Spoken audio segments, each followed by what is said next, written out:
Hi and welcome to a bow tie tutorial. Let's get on with it. What you'll need is a half yard of fabric, a ruler, thread, bow tie set, pencil, scissors and pins. Let's start with the fabric. Firstly, let's lay it out like this. What you want to do is make sure you have enough room for the pieces.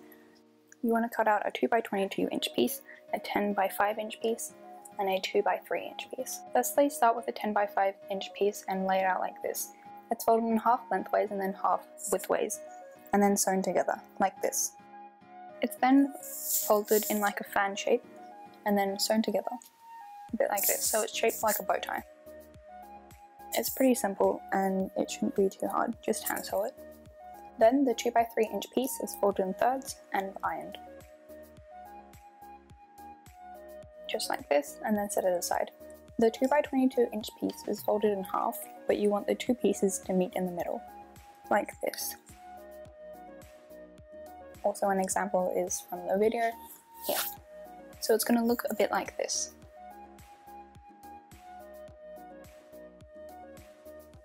What you want to do next is fold it in half, like this, and then iron that. As you can see, I'm just ironing it here now. And there we go. So it's going to look a bit like this.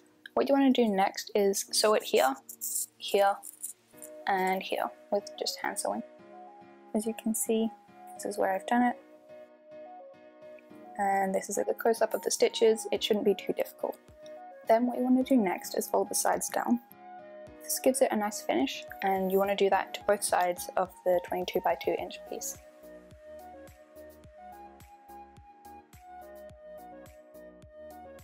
These are the three pieces from the bow tie set. From the left you have the hook, the slider and the fastener. What you want to do is put the slider on one side of the 22x2 inch piece, just like this. Just thread it through there and then fold it over. What you want to do next is sew that down so it's tied on the end there. So just sewing it down there, you want maybe 1 centimeter to 2 centimeters. Then you get the hook piece and thread it onto the other end, just here. You want the hook facing down, and it doesn't matter which way the hook is facing once it's facing down. If it's facing left or if it's facing right, it doesn't matter. So just like this, so it's on the piece. You want to make sure that the stitch sides are facing up, and then just thread the piece through the slider piece. So it makes kind of like a circle shape like this. So that's the slider there, and then there's the tail that you kind of put through there, and then the hook is facing on the outside of the circle. Make sure that that's right. And then what you want to do next is get the fastener and put that on that side of the thing. You fold that down and just sew that down like that. So it's kind of just connected there. So sew it down, and then this is what it looks like when it's all finished. That's also what it looks like. And you want to put the bow on.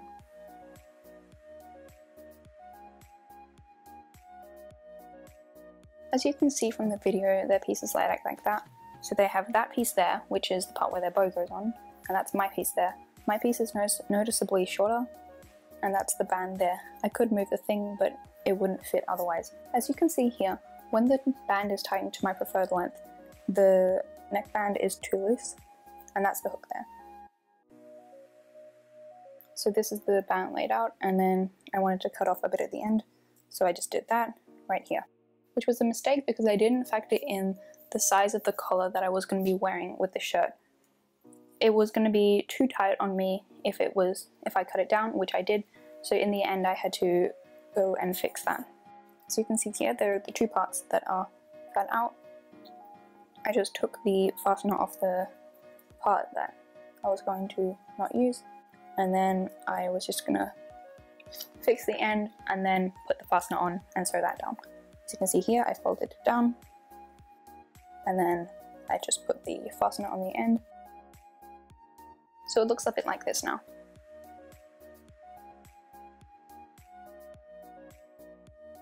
Next what I did was I had to sew the bow onto the band, and it's kind of just folded over on the back, and then it's going to be brought around and onto the neck piece as well. So as you can see here, it's just like that. And that's what your bow will be. You want to make sure that it's tied onto the back and it's just folded over a bit so that it doesn't fray. So you want to put the bow onto the neck piece and then put the band around, so it's like that. As you can see here, it's just going to be attached to the neck piece, so it has the side which is closest to the fastener, and it's just going to, the band is just going to come around over the neck piece and onto the bow. So it's going to be like that. So this is the bow attached to the neck piece. It looks like that. It's just sewn on. Doesn't have to be neat or anything. Well, it does, but it doesn't have to be very neat because it's just going to be more attached to your collar. So that's the hook, and then it's the neck piece. Further along is the slider, which is attached to the neck piece, which is attached, which the bow and the band are attached to, and then that's the fastener. And that's the hook and the slider piece, and then the bow, the band, and the neck piece, and then the attaching part. And then this is just me showing off what it looks like. As you can see, it's pretty cool. I only realized now that the neck piece would be too short. So as you can see, that's how it looks. It's pretty cool. So what I did was I just cut another 2 by 22 inch piece. I detached the bow like this, and then I just ironed that down. The same thing as before. Ironed all flat like this, and then just fold it over like this, and sewn. And then this is the final thing. As you can see that it's not pulling on the fabric of the collar, so it doesn't like pleat or whatever, and it just looks like this. So thank you for watching. This has been a tutorial, a really bad one, so I'll just link the one that I followed down below. onlinefabricstore.net, they're cool people, go check them out. Like and subscribe, I guess. There'll probably be another video soon. Yeah, thanks for watching.